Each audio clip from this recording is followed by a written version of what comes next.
Good day, everyone. So, welcome to part B of lecture number 13. In part A, we discussed about the decode stage. We completed the decode stage, and the focus is now on the third stage, which is the execute stage. Okay, and in today's lecture, we will discuss about the execute stages and further stages in the data path of a processor. Okay, so our focus is on the execute stage. So as we have said in the previous lecture also, that in execute stage we have to perform three functions. We have to perform arithmetic and logical operations, generate effective memory address in case of load and store instructions, and generate outcome of a branch. So you can see that for, let's say we have different format instructions. For example, R format is there. For R format instructions, our this execute stage has to operate the RS1 and RS2. What is RS1? RS1 is our op1 and RS2 will our op2. RS1 will be our op1 and RS2 will be our op2. These are the values. We have to perform op1 operation op2. So operation may be plus, subtraction, or exclusive or any operation there. And in I format, what we have to do, in I format we have to op1 operation immediate. We have to operate on op1 and immediate, and the operation can be anything. Okay, and in load instruction, we have to calculate the effective memory address. In case of S format instruction, we again have to calculate effective memory address. And in U format instruction, nothing is to be done in the execute stage, because basically U format instruction, it loads immediate, the calculated immediate in the register. So our execute stage is not required to do anything for U format instructions.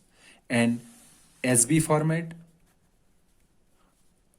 okay, or our another UJ format instructions. In SB format instructions, we have to generate only the is branch taken signal. Okay, so let's first design the ALU. ALU means which can perform these operations. Sorry, these three. The R format operations, I format instruction operations, load and store. So for R format and I format, what will be the functionality of our ALU? So we have an ALU. This is our ALU, arithmetic logical unit. It takes two inputs. One is op1 and another input. The second input will be either RS2 or immediate. Okay. In case of load instruction, the effective memory address will be RS1 plus immediate. And in case of store instructions, it will be RS1 plus immediate. Okay. Effective memory address. So in R format, we have to do op1 plus op1 operation op2. In I format, op1 operation immediate. In load format, op1. This RS1 is op1 plus immediate. And for this S format or store format, op1 plus immediate. So only for R format, the second operand is RS2, but for all the other three formats, the second operand is immediate. So we have to choose either RS2 or we have to choose the immediate. So we will have a multiplexer here, and that multiplexer will have two inputs. One is op2 and another is immediate. And from these two inputs, one is given as input and ALU. So for R format instructions, the output of this multiplexer, this mux will be op2, and for other format instructions, I format, load or store instructions, this will be immediate. Okay, so we have a control signal here which says is R format. So this is a control signal, and this control signal will be generated by our control unit. So is R format? If yes, it is R format. R format means this particular instruction belonging to this format.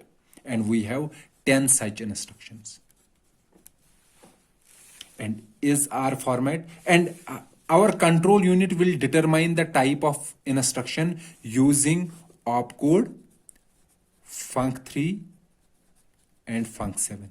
We will see later how our control unit generates these signals. So it will generate the signal. If this is R format, so this signal will be true, so it will choose op2. However, if this is not R format, it will choose immediate. And based on the output here, this will go as input to the ALU. ALU will perform the operation based on the opcode, func3 and func7. Based on these three things, it will calculate the operation and we will have a result. So for example, in case of R format, result will be the operation of these two, RS1 operation RS2, and that result, this result is to be stored in destination register. Likewise, in R format, the result will be the operation between the op1 and immediate. In case of load, result is, what is this result in case of load? This is effective memory address. In case of store, this result is effective memory address. So the result is either the result to be stored in register, or it will be effective memory address, this result. Okay, now we have handled these instructions: R format, I format, load and store. For U format and SB format instructions, we will check what the U format and SB format we have to handle. SB format instruction is, so for handling SB format instructions, we have a branch unit in execute stage. So we will see it later on, and this output goes as input to a multiplexer. So, and it also has another thing going on, that is the immediate. Okay, so from these two it chooses one out of these two, and this is chosen based on is U format.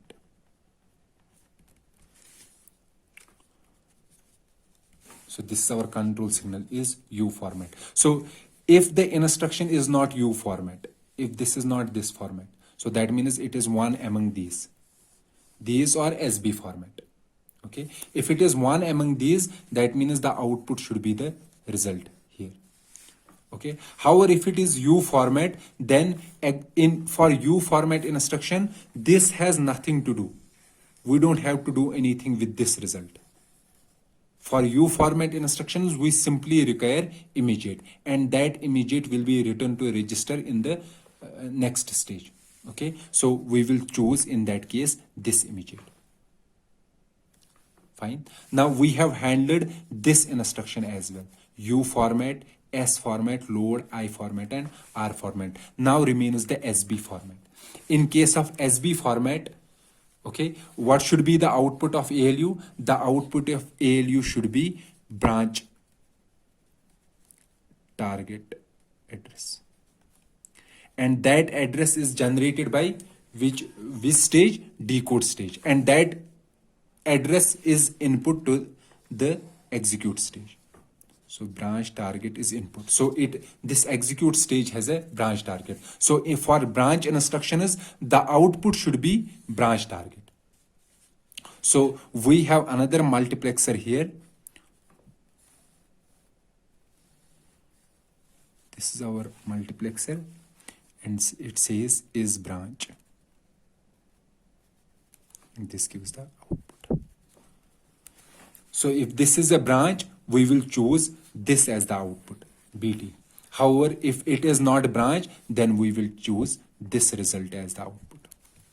And the final result that we will get is called ALU result.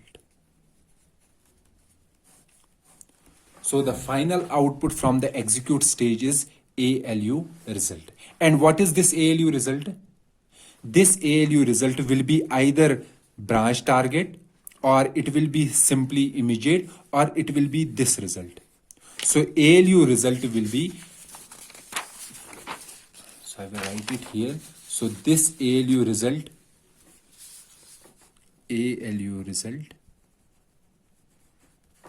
it may be either, for example, in case of R format, it will be op1 operation op2. In case of I format, it will be op1 operation immediate. In case of S and load instructions, S format and load instructions, it will be effective memory address. Okay.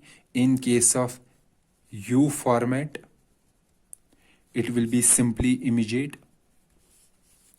Okay. In case of SB format, or we can say UJ format, this ALU result is the branch target address or branch PC. Okay, so this will be either op1, op2, effective memory address, immediate, or branch PC. So what is the output of an execute stage? So here we have an execute stage. This was our ALU. Okay, and it was getting the inputs from decode stage, and using these inputs the output will be ALU result. And this ALU result will be either op1 operation op2, op1 operation immediate, or effective memory address, or immediate, or branch target address. And another thing, that is the functionality of branch unit, that is the functionality of execute stage, is the branch unit. Branch unit means the unit that is required to generate is branch taken signal.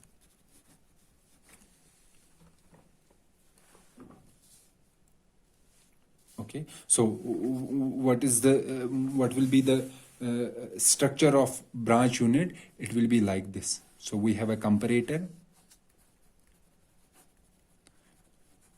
Comparator takes two inputs, because for all the branch instructions we have register 1 and register 2, two source operands. It will take op1 and op2.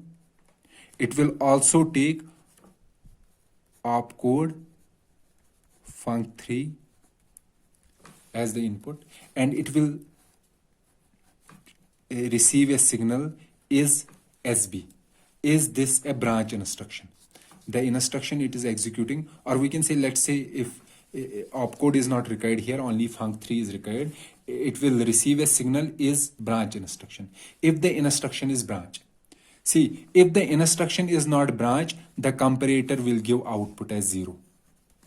So if SB is 0, that means it is not branch, the instruction is not branch, the outcome will be 0. Okay, if SB is 1, then it will check, then it will compare op1 and op2. And after comparing op1 and op2, if the result is true, then output will be 1. If the result is false, then output will be 0. Okay, and here the output will be either 0 or 1, depending upon the comparison of op1 and op2. So for all the non-branch instructions, output will be 0. But for branch instructions, the output will be 1 or 0. So this output from this branch unit is the branch taken signal, and that goes as input to the fetch unit. This branch taken.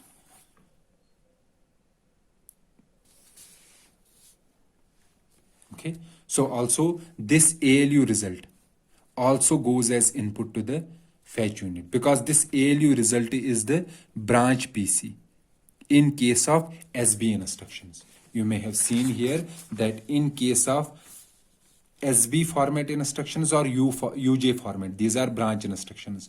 This ALU result is the branch target or branch program counter PC, branch PC.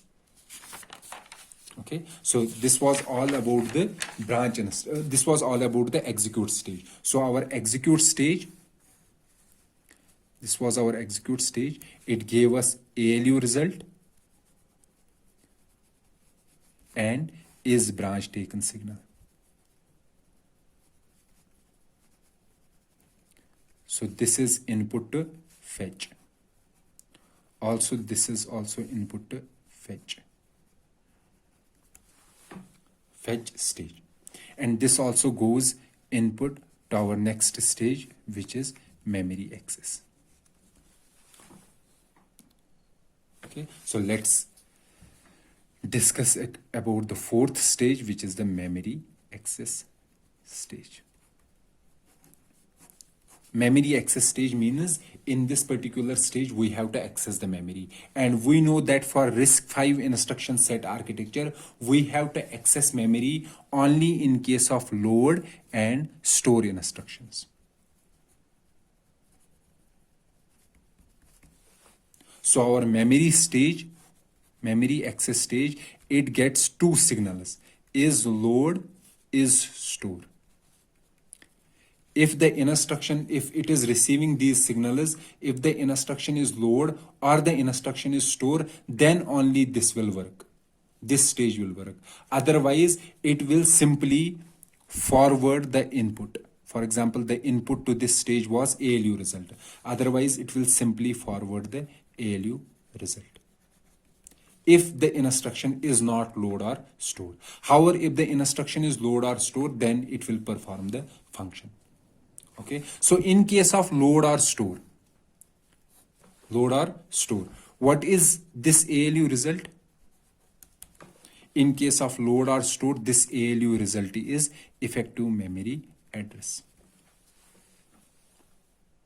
Okay, and what is contained in OP2 in case of load and store instructions? Basically, OP2 is our RS2. Sorry, OP2 is our, yes, RS2. So what is this RS2? In case of load, yes, in case of load, we have to go to the effective memory address. We have to go to this address and get data. So in case of load, memory access stage, the output of memory access stage will be data. Data that it got from the memory, which we called load data. Okay, so the output of memory access stage in case of load instruction is load data. However, in case of store, what we have to do? We have to take this OP2 and store at effective memory address. So in case of store, there won't be any output from the memory access stage. Okay, let me explain this in detail. So we have a memory unit. This is our memory access stage. It takes two control signals as input, is load, is store. And it has two inputs, OP2 and ALU result. So what is ALU result here? Basically, ALU result is the effective memory address. And OP2, this is making sense in case of store. In case of load, it is of no use, OP2.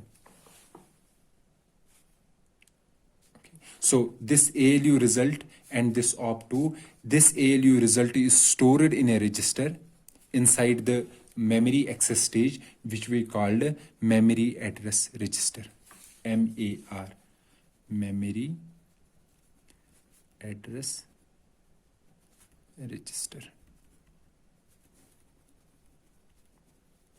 and this data goes to another register which we called a MDR, memory data register.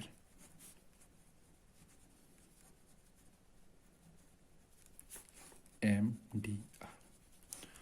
So for accessing a memory, we have two special registers, MAR and MDR. Okay, so in case of load instruction, let's take the load instruction. The ALU result, the effective memory address is loaded in memory address register. This memory address register is sent to the data memory. Data memory. And from the data memory, we will get the data. Okay, we will get the data back. Data stored at this particular address. And this data is given as output from this stage. And this output we called load result. And what we have to do, we have to take this load result. So our load instructions are like this: load x1 comma 3x2. Okay, so this is our effective memory address. So we have to get the data from this address. So what we call that data? Load result. And we have to take this load result and store in x1. Okay. And in case of store instructions, let's say we have a store instruction. In case of store, ALU result is taken in memory address register and op2 is provided in memory data register. So memory address register sends the address to data memory, and from memory data register we send the data to the memory, and this data is stored at this particular address. Okay, and in that case there is no output. So this is all about the memory access stage. After the memory access stage comes our last stage, which is register write back. Now we have to write back the value in the register. For example, in case of R format, I format, what we have to write? We have to write ALU result in our destination register. In case of load, we have to write load result in destination register. In case of U instruction, we have to write ALU result in RD. Basically, for U format, ALU result is the immediate. Okay. Also, in case of instructions, like what are the instructions? For example, the instruction is call instruction, JAL. In case of JAL or JALR instruction, let's say these two instructions we call these two instructions call. We have to write PC plus 4 in RD. So you know that JAL x1 comma then some address. So this will jump to this particular address and stores PC plus 4 in x1. So for R format, I format and U, ALU result is written in RD. Okay. For load, what is stored? Load result is to be chosen, which is written in RD. And in case of call, we have to write PC plus 4 in RD. So what we require? We require a multiplexer. Okay. So multiplexer. So we will have 3 inputs. We will have ALU result. We will have load result.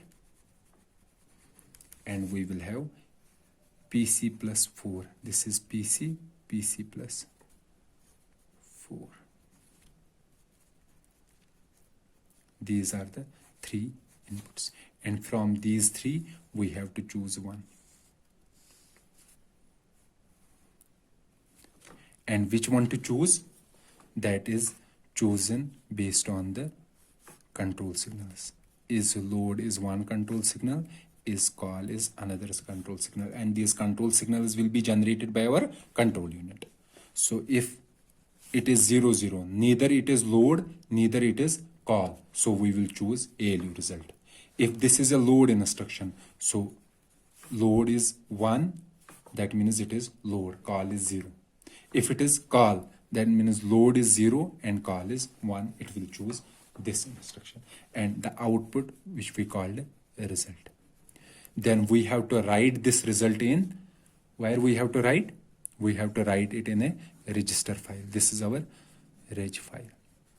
So this register file gets this data and gets the address. And what is the address? RD. RD is the address. And at this address basically this is the register. Let's suppose this is third register. At the third register, it will store this result. Okay, and this will be the end of instruction execution.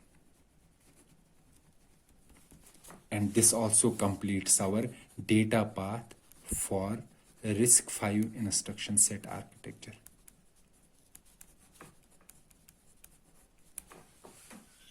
So in our data path, we designed 5 stages: fetch, instruction fetch, then the output goes to the decode, then from decode to execute, then we have memory access, and at the end we have register write back.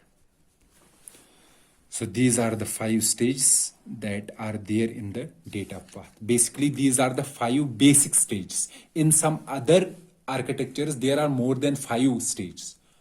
Let's go, 8 stages are there, 9 stages are there, 13 stages are there. So, but we are sticking to only 5 stages because these are the common stages that every instruction has to go through.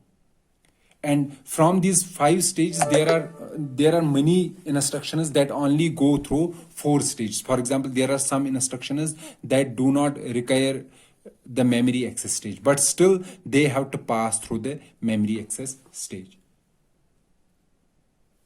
Okay, so these are the 5 common stages, or these are the union of all the stages that instructions may have to pass in order to get executed. And this completes our data path. Now, in our discussion, we said at various points we were discussing that this will be a control signal. For example, is load, is call. These are the control signals. Or is unsigned, or is SB. These were the control signals. And we said that these control signals are generated by a control unit. And we didn't spoke about the control unit. So our next focus of the next lectures will be to design the control unit.